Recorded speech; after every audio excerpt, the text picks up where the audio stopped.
Here at Tomoka State Park on March 24th, we're going to be restoring the shoreline, and we need volunteers to come out and help us.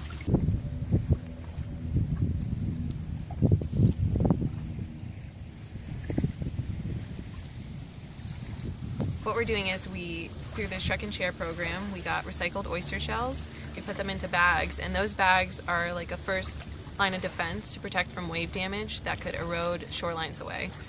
So those are in the water, and then we have marsh grass that have really strong roots, and those can also hold the sediment down and protect from the wave damage. And we also have mangroves, which do the same, and they grow much taller so they can protect from wind damage as well.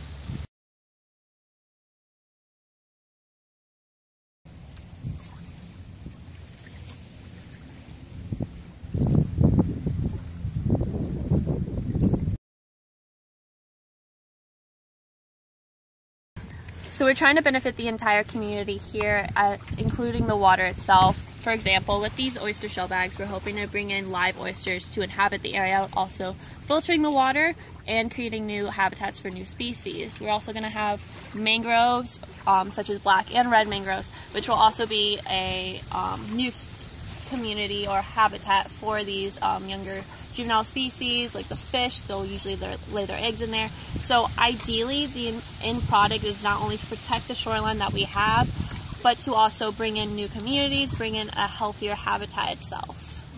And our end goal with this all is to increase the biodiversity. So we want, oyster recruitment on the oyster shell bags, which will bring in fish communities, other organisms. So basically build back populations here, as well as keep the shorelines here and stop them from eroding. Along with our oyster bag deployments and our planting, we're also going to have oyster storytelling yoga, which is yoga, but we've named the poses after organisms that you can find in the estuary, and we have a little story that goes along with it, and it's a lot of fun. We'll also have a touch tank, and we're going to catch everything from Tomoka State Park morning of, so you really get to see what's here, what you're working with, and what we're hoping to protect.